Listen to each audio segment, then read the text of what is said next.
Am I live? Yep, it says I'm live. All right. Yep, I'm up. All right, Shalom, Shabbat Shalom.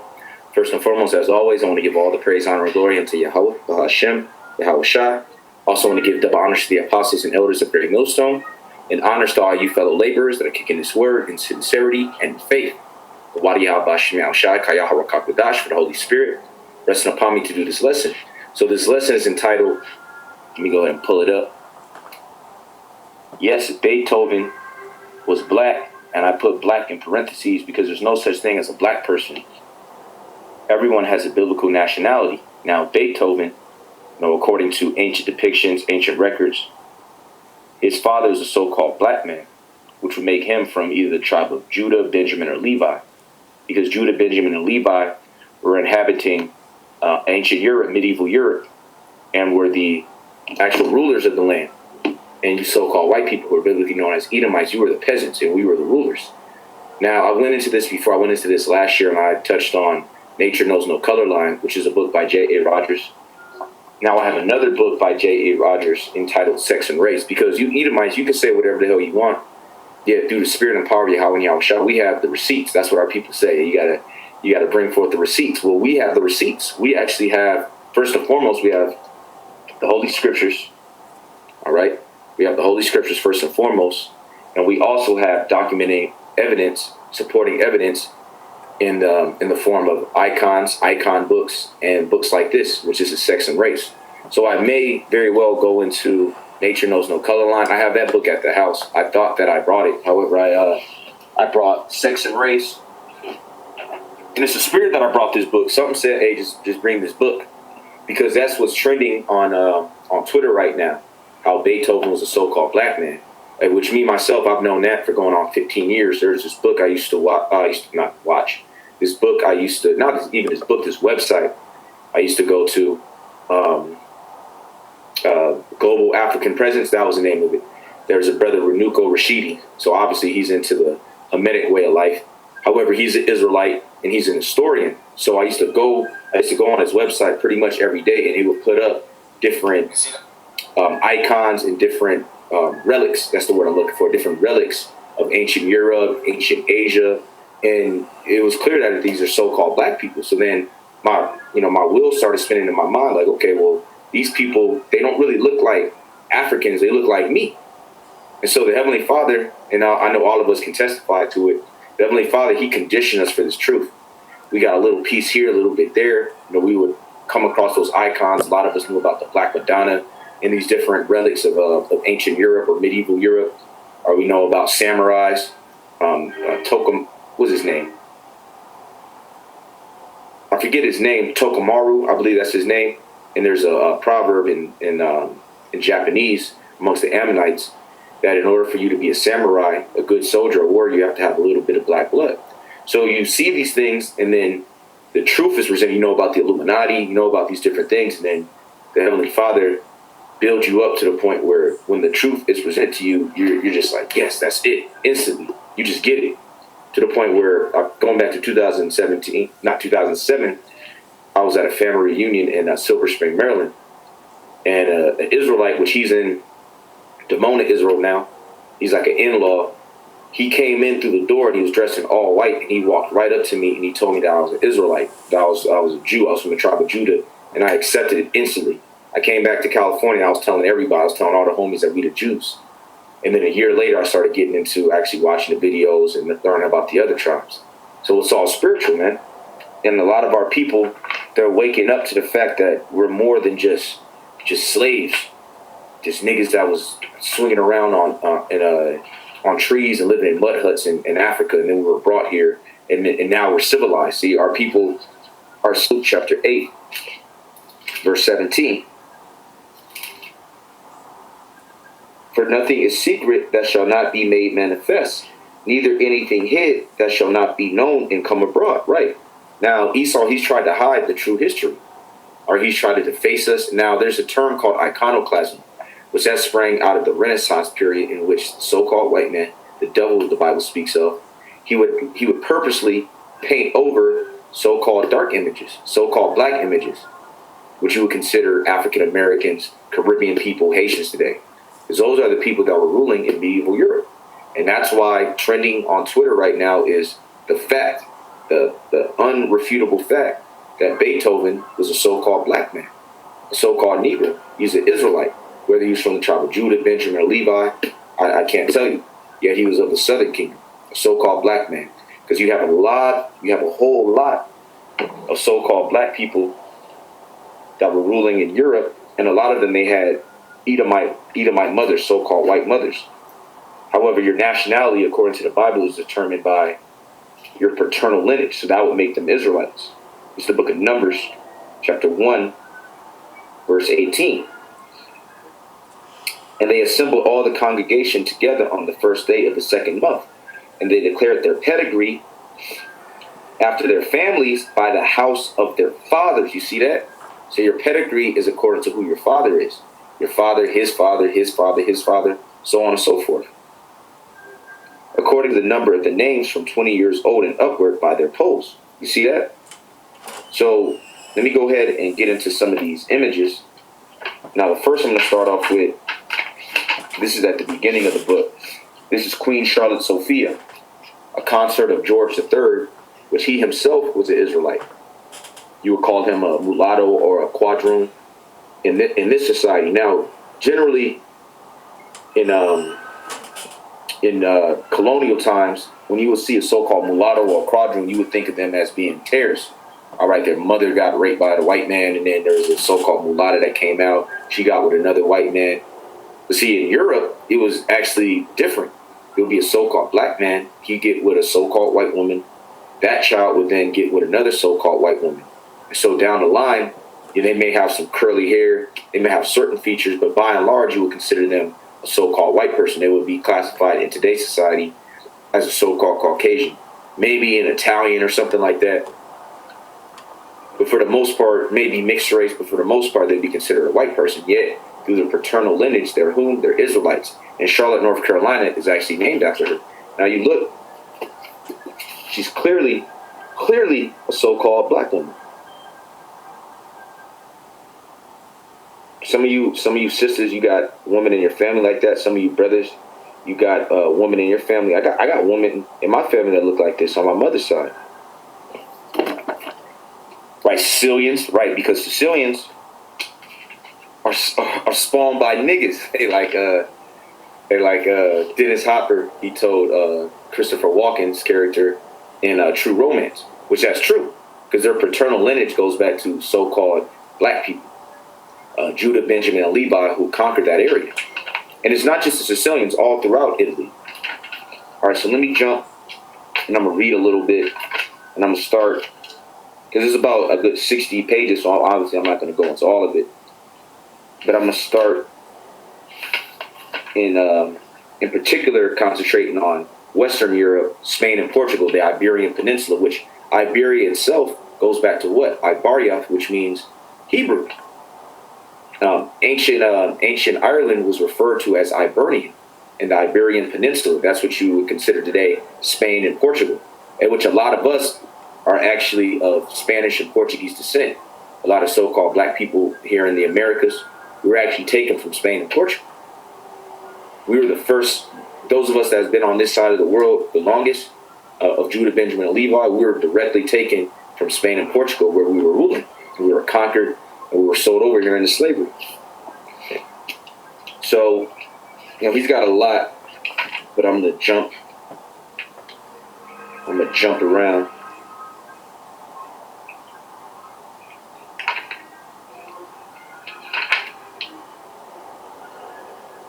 All right, this is page 156. Now they're talking about the Moors and the Jews and everything, and there's a lot.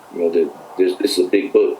This is page 156, section 3. The Duchess of Bronte says that she was struck by the Negroid appearance of the Portuguese. Their thick lips, Negroid noses, black hair, often woolly. In their bearing, their hands, and especially in their nails, one sees the Negro blood. You see that? Negro slavery was abolished in Portugal in 1773, or 330 years after the coming of the first blacks. On my trip through southern Portugal, I was struck by the resemblance of many of the people to the West India mulatto type. Some degree of race mixing still goes on with natives from Africa and the Cape Verdes, which I've met a lot of Cape Verdeans when I was in Brazil, because they were conquered by the Portuguese as well. There's a lot of them that go to Brazil. Now the Portuguese themselves, that actually conquered Brazil, and mainly Brazil, but also some other islands, Mozambique, Angola, they themselves were mixed with so-called black people. Some were Tares, and others were actually Israelites. Because I actually used to deal with a woman, this is going back 2010, 2011, when I was living up in Seattle. Now, she was Portuguese, full-blooded Portuguese. You would mistake her for an Indian or maybe a Colombian or something like that. Really dark skin, curly hair. She was straight from Portugal, you see? And there's a lot of Portuguese like that. Why? Because of the influence of Jake. All right, because we were ruling there for a long time in that Iberian Peninsula, especially when you go to southern Spain. And like my dad, he was telling the story. He was in Spain and Portugal, and he was telling me about how he was dealing with this woman. And he said you could tell she was descended. I'm trying to speak like him. You could tell she was descended from the Moors, because my dad, he's cultured. He knows my dad. He's an Israelite, so he knows the history. He knows about how Judah, in particular, conquered that land. You see? So that knowledge is out here. Right, that royal pedigree. The order of Ibernians. That's right. Right, let me grab this, Isaiah 25:7. And he will destroy in this mountain the face of the covering cast over all people, and the veil that is spread over all nations. What's that veil? The lack of knowledge of who people are. That's the veil. People are blinded because people don't know who they are. Because Esau has successfully destroyed the true biblical concept of race. Okay, just because you have this phenotype and you have this skin tone, okay, you're this, you're African. Okay, you have this, so okay, you're an Asian. Because Esau said, look, there's only 3 to 4 races. When according to the scriptures, there's 18 nations. So regardless of who you are, you come out of these 18 nations. Those that survived the flood, those that come from Noah's sons, Ham, Shem, and Japheth, everyone on the earth. And that's what's being uncovered. As a matter of fact, let me get another precept. Right, a lot of northern Jakes were sent to Spain on slave ships as well. Well, the Atlantic slave trade actually started with the Northern Kingdom. The so-called indigenous peoples of Hispaniola, which is today considered modern-day Haiti and the Dominican Republic. On the western side, it's Haiti. On the eastern side is the Dominican Republic, which you would consider Cuba today. That's where Cristobal Colombo landed. And what did he do? He conquered the people, and he put them in captivity. And he sent them over to Spain to serve slavery. So you have a lot of those darker skinned Spaniards. They're really Manassites, Ephraimites. Some of them Gadites. Some of them Reubenites, and then some of them are also Judites, Benjamites, and Levites. Hey, well, I was in San Francisco, and there's some Spaniard. She recently came. I think she was visiting, and she said, "I'm black." She was pale. She was super pale, but she said, "I'm black." She was trying to get at me, so she was like, "Look, I'm black." But she knows about what? The history. And she could have very well been. Because there's this coworker. This is going back 12, 13 years. This is right before I came into the faith, really started studying. Now, she was pale, man. She looked like a straight up Spaniard. But you know what? She was a Judite from Mexico. Now, her grandfather is a so-called black man. He got with a Mexica woman, an Issacharist. All right, so according to the colonial caste system which is what would be considered a Zombo, which that's when you have a so-called black person with a so-called indigenous person, right? And so then her dad is a so-called black man with a so-called indigenous woman as his mother, married and got with a straight up Spaniard, and she came out. So she was a Judite. She looked like a straight up, super pale. She looked like what the Northern Kingdom would call a weta. Very, very light skinned, looked like a straight up white woman. But she really a Judite. And I said, man. And she said, yeah, you look like my dad. Showed me a picture of her dad. I'm like, oh, damn, yeah, that dude kind of looked like me. but she looked like a straight up Spaniard. You would think, okay, or she's from Spain, because you could tell she ain't like an English woman or a French woman, because the Spaniards and Portuguese, they have a different look. But you wouldn't think that she was a Judite or Issacharist. So that's why you have to go according to what? According to the spirit. Beautiful example, like Halsey. Now Halsey, I don't know if she's a Judite or a Benjamite, but she's from the Southern Kingdom. Her dad is a so-called black. So her dad's dad is a straight up black man. Her dad is what you would call a so-called mulatto. But his dad is a black man. So his dad got with a white woman. He came out, and then he got with another white woman, and Halsey came out. So Halsey is from the Southern Kingdom. Halsey is an Israelite. And there's countless others like that. Like, what's her name? Ariana Grande, that demon. She's an Israelite. Now, she's a so-called Italian, but she could be taken as a so-called Puerto Rican, maybe a so-called Colombian, a so-called Mexican. Why is that? Because through her paternal lineage, through the spirit, she's an Israelite. This is the book of Romans. It's not a hard thing to comprehend. This is the book of Romans, chapter 8, verse 16. The Spirit itself beareth witness with our spirit that we are the children of the Most High. You see that? So this is a very spiritual thing. And our seed has been scattered throughout the four corners of the earth. This is Deuteronomy chapter 28, verse 64. And Yahweh shall scatter thee among all people, from the one end of the earth even unto the other. And there thou shalt serve other gods, which neither thou nor thy fathers have known, even wood and stone. You see that? Wood and stone symbolizing Christianity and Islam. And the point I want to concentrate on is how the Heavenly Father would scatter us in all these nations. So you have Israelites literally everywhere. Now, this book goes into how that manifests.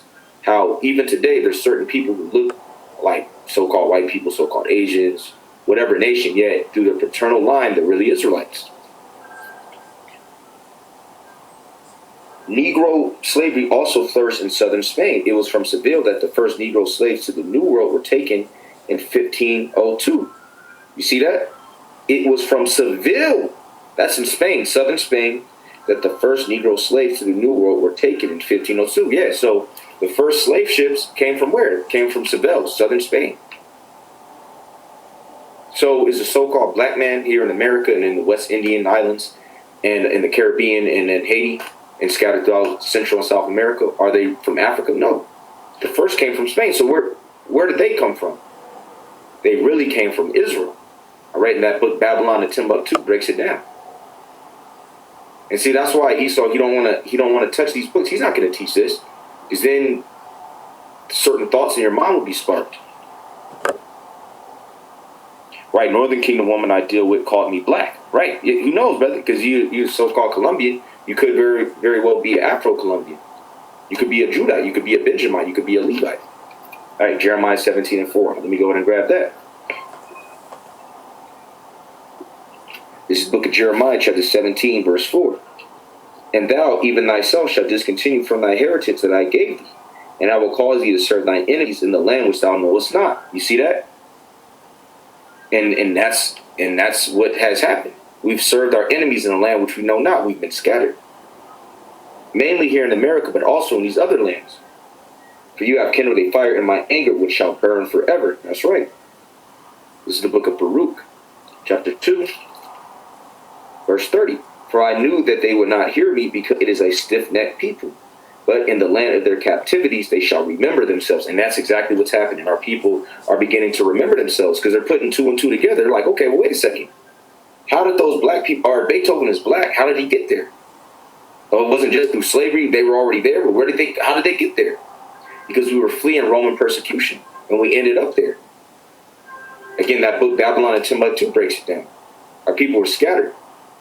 And what happened? We established the Holy Roman Empire. And so what do you do when you establish an empire? You set up your certain men to guard the area, to be in charge of the area, to be governors, to preside over the area.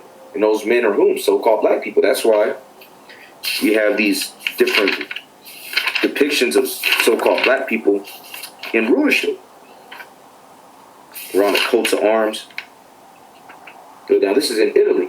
They got crowns on our heads. Why is that? Because we are the one Edomite scholar said, the royal line of Judah. which is true. We're the royal people.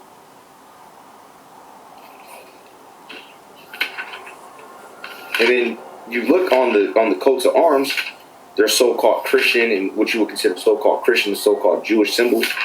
Where do we get that from? Because we are the people of the book. Those people there aren't African. Those are Israelites.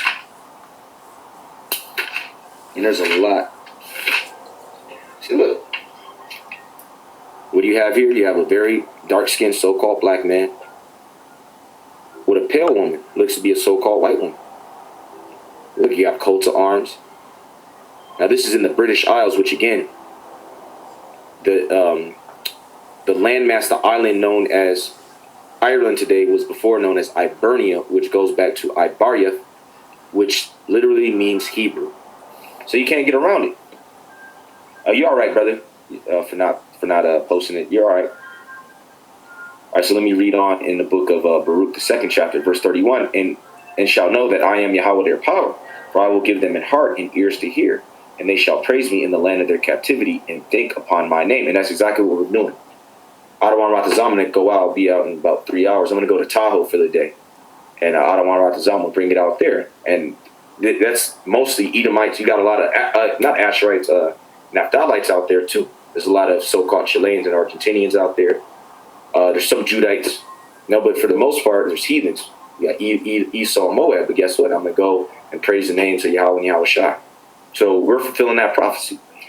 And return from their stiff neck and from their wicked deeds, for they shall remember the way of their fathers, which sinned before Ha'adawan. That's right, man. And that's what we're doing. We're remembering the names of our fathers.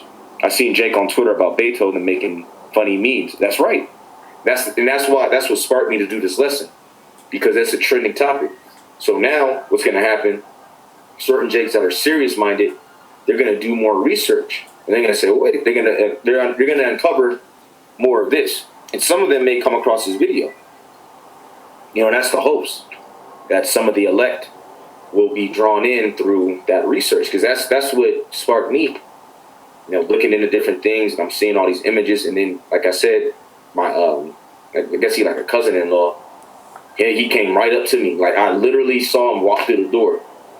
We locked eyes, and he walked right up to me. So he told me, and it clicked instantly. Like, I was like, yeah, that's it. I was like, yeah, Jew, I'm a Jew. Got it.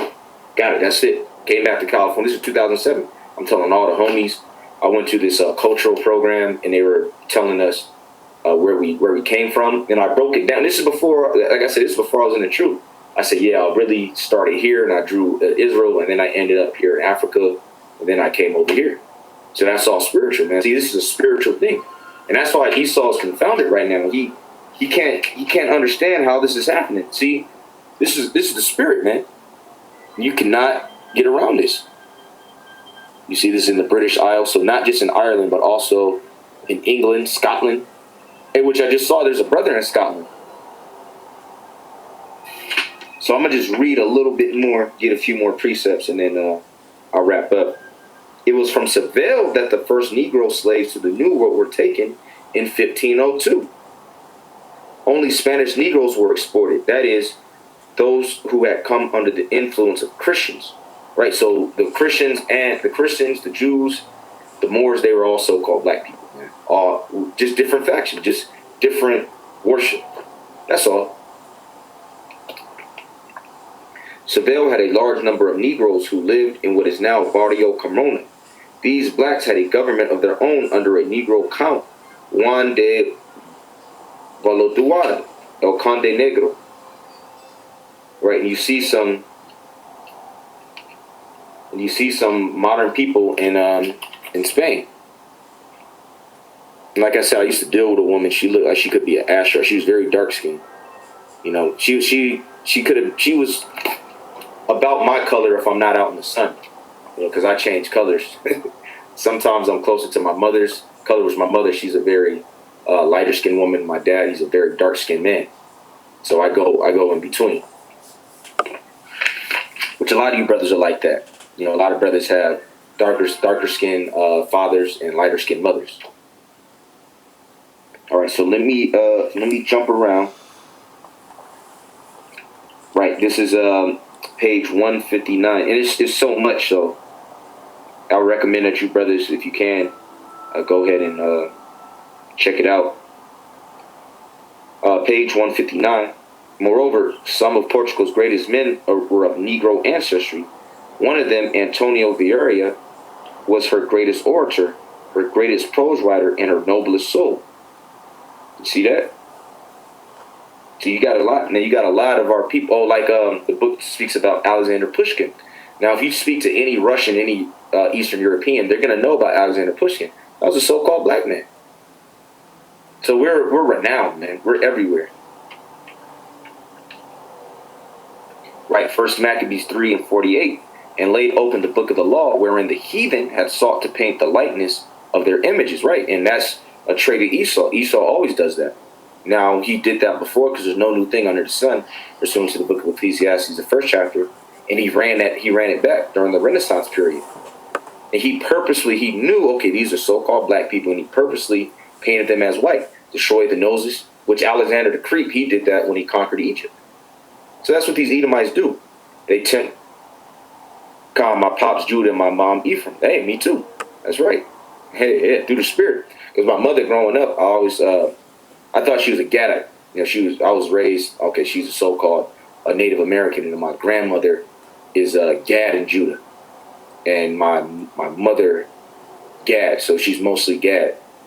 But through the spirit, so where she's from Mobile. Now that was in control of the French and the Spanish. When you look at my mother, she looks like a straight up typical prototype Puerto Rican or Boricua woman. So I believe through the spirit, she's really an Ephraimite. You know, that's just a spiritual thing through the spirit, because of the way she looks, the way that she acts, and the way that she interacts with other Ephraimites. You know. All right, so let me jump around.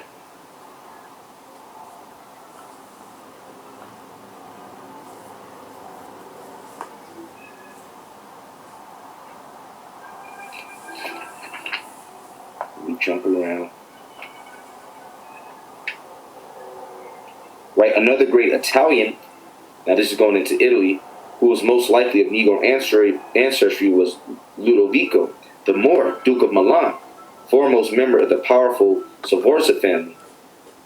Biography Universal says he was called the Moor because of his very swarthy skin. You see that? He was very dark skinned because he was of so-called Negro ancestry.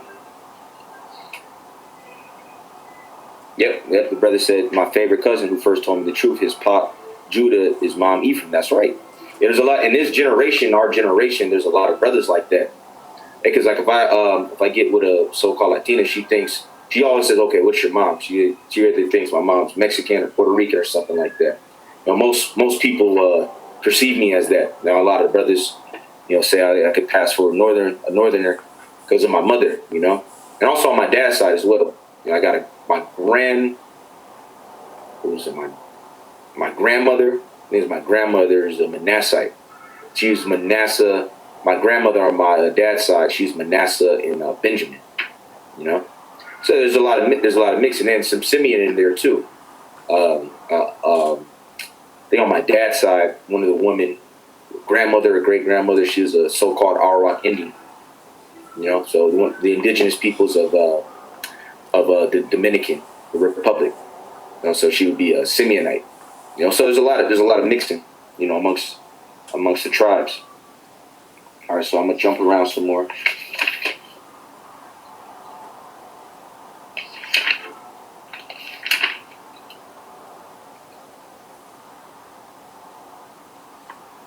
Right, at present, this is it's on page 172.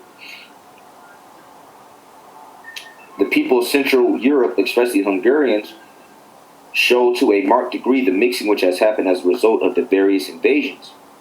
Haydn, great Austrian composer, who was called the Blackamoor. So a Blackamoor is a really dark-skinned black man.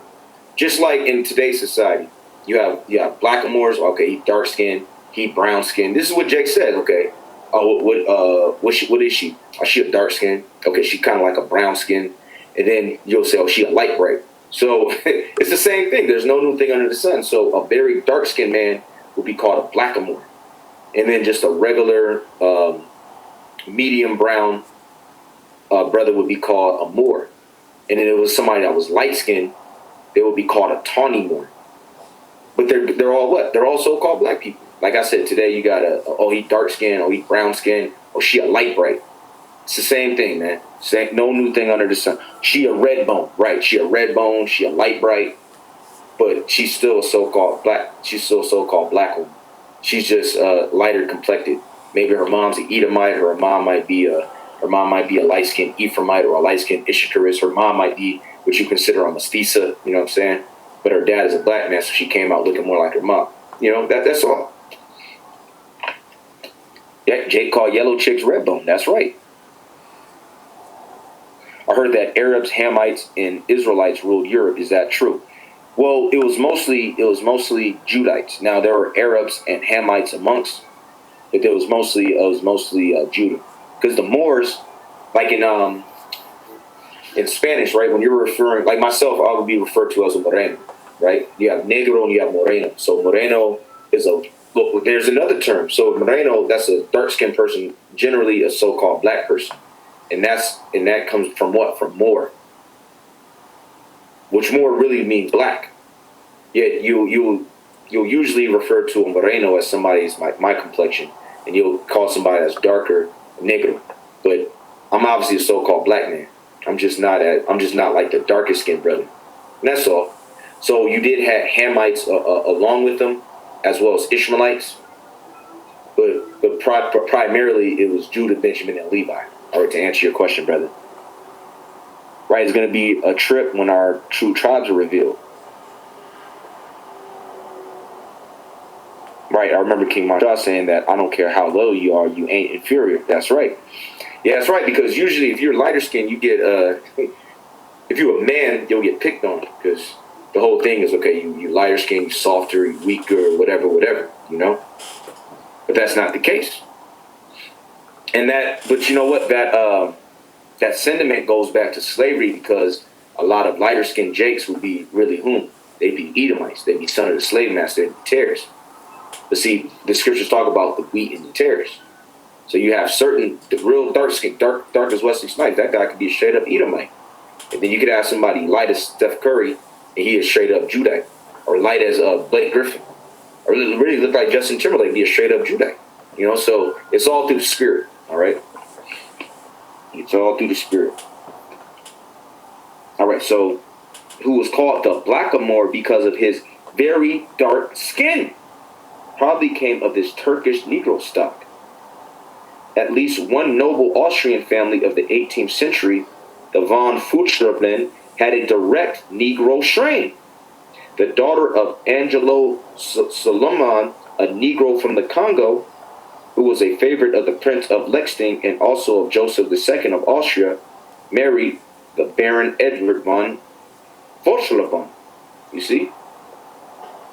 So jumping down, Franz Joseph II of Austria-Hungary, like the Tsar Nicholas II, had a number of stalwart Negro attendants at his court, splendidly dressed and who served largely for show. Right, just like during the time of Daniel. He was in the king's court. Now, Daniel was of the tribe of Judah. So there's no new thing under the sun. These Negroes had white wives and mulatto children. You see that? So, and I've met certain Central Europeans, and you can tell, all right, the woman, are she thick? You know, she got curly hair. You can tell, okay, somebody was black. So she was more than likely a what? She was more than likely a Judite, Benjamite, a Levite. All right, that Willie Lynch litter, right? All about division, according to anything that you can divide, any possible way that you can divide the tribes, do it, and it's worked unto this day. At present, Negroes are few in Central Europe. One meets from time to time, however, the child of an occasional Negro student or musician by some white mother. That's true. You'll see Jake scattered all through. Oh, up here in Reno, right? You're not going to find a lot of Judites with Judite moms, but you'll see a lot of Judites. They got Edomite moms. A lot of them got Edomite moms. Especially when you go to Roseville, which is where I did the work, which is like 20-25 minutes from Sacramento, going on the way up to Reno. So you're still going to see Israelites. But a lot of them, they're going to have Edomite moms. But guess what? Are they Israelites? Of course they Israelites. Because your nationality is determined by your paternal lineage, your paternal line. Right, Colossians 1:26, even the mystery which have been hid from ages and from generations, but is now made manifest to his saints. And that's beautiful, man. Now everything is being made manifest to whom? The saints. Who are the saints? The Israelites. In particular, the Israelites in the faith. Those of us that are kicking this word. Let me jump around a little. See, this is what was happening. You see, you got a so-called black man, all right, with a so-called white woman. And then the product of those children is what you would consider a so-called mulatto, which is really nothing more than an Israelite who has a Edomite mom. All right, so let me jump around.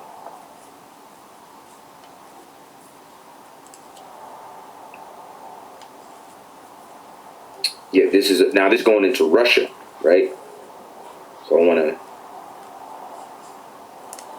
go to Pushkin.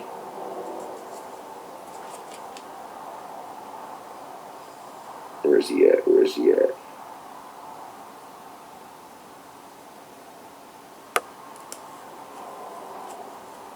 Right, from the 16th century onward, and perhaps earlier, hundreds of Negroes were taken into Russia as mascots. The most notable of whom was Abram Hannibal, great-grandfather of Pushkin, who rose to be general-in-chief of the Russian army under the Empress Elizabeth. You see that? So you have Jakes that rose to the top, man. And that's what we always do. We're in captivity, but because we're superior, we always rise to the top. Now I'm trying to go to where they speak about Alexander Pushkin, because he's a straight up Jake, and he's revered as the greatest, pretty much the greatest musician of Eastern Europe. I think they may speak about him a little more here. But yeah, just look him up, Alexander Pushkin.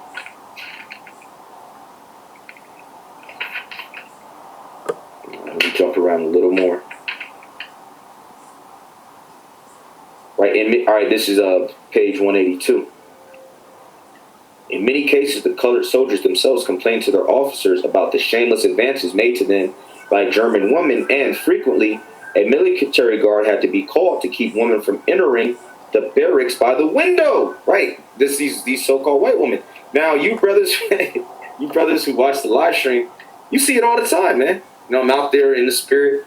It seems about every day now, there's a so-called white woman harassing me. Now, there's no new thing under the sun. This is what was happening during World War I and World War II.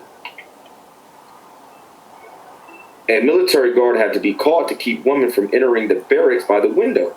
Many white women find something alluring in entering into close relationships with blacks. This we have been able to verify when members of Negro tribes were placed on exhibition in Germany. You see that? They're fascinated, man. These Edomite, especially these Edomite women, are fascinated with this. And what happens? The guy, he ends up... Well, Russia, they're not even... Mozart was a Judite as well. That's right. Like the Russian icons, yeah, but they don't really hide it, because when you look in those churches on the mosaics, you can tell that they're so-called black people. All right, so let me jump down.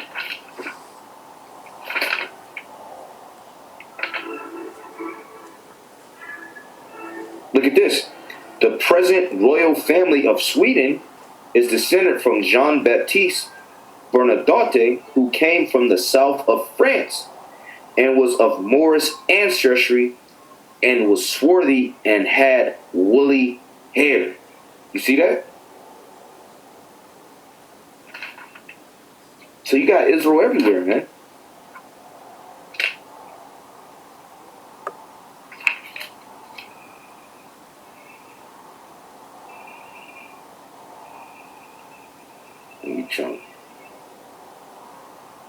McRitchie, this is page 198.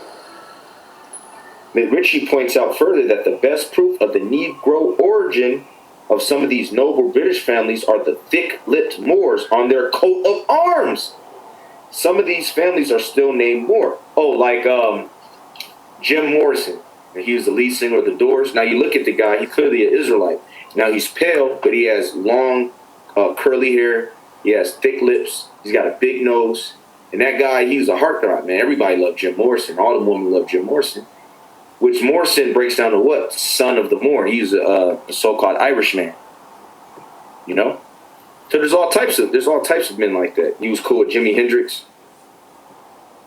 Barry's Encyclopedia Heraldica says Moor's head is the heraldic term for the head of a black or Negro man. And I'm gonna bring it back out. Hey, so you devils, man, you're done. All right, you're done. You can't hide this no more. We are the royal family. We are the royal family of the earth. And you know, there's a lot more. But I'm gonna go ahead. In the interest of time, I'm gonna go ahead and end.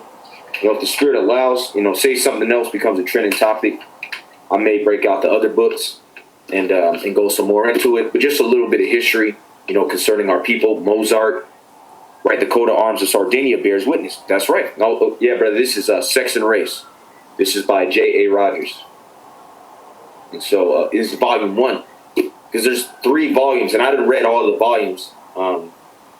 Some of the books they didn't been lost over time, but I still got this one, and I still got Nature Knows No Color Line. But I need to get the second and the third installment because those go more into the mixing of the tribes in the Americas. I believe it's the third one. It goes into the mixing of the tribes in the Americas. So out of our Ratazal, I'll have an opportunity to pick up the second and the third installment. But this is Sex and Race Volume 1, and that you see it just. Yep, only 50. Not bad, not bad. $15. That ain't nothing.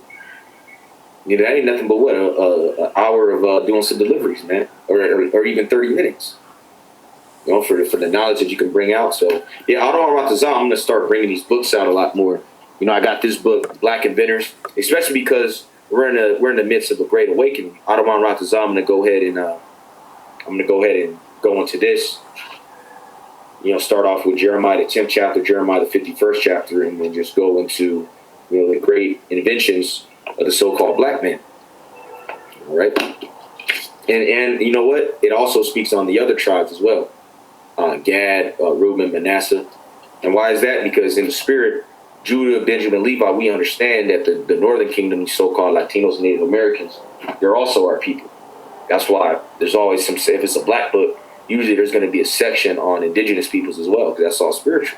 That's why you got Gad and Reuben and Issachar and Ephraim. They're saying, well, look, we matter too, you know, but we're in this together too. You know, we support, you know, because usually what happens is the northern kingdom, they going to follow after Judah. And that's the spirit that the Heavenly Father put on the earth. But I'm going to go ahead and end there, you know, through the spirit. You know, all praise, honor, and glory goes into Yahweh, Shem Yahushua. The Wadi Abba Shemal Shah for allowing me to bring this out. It seems through the spirit, you know, every week I'm going into these books. So, Otto on Ratazah, this will be something that's continuing. I went into, in response to Elder Apostle Dahar, what is a Semite? I went a little bit more into the Josephus, you know, just some history and then filtering it through the scripture. So, you know, I pray it was edifying. I'll be out in Tahoe. I think I'm going to go ahead and leave right now. And I'll do a Rivers of Living Water.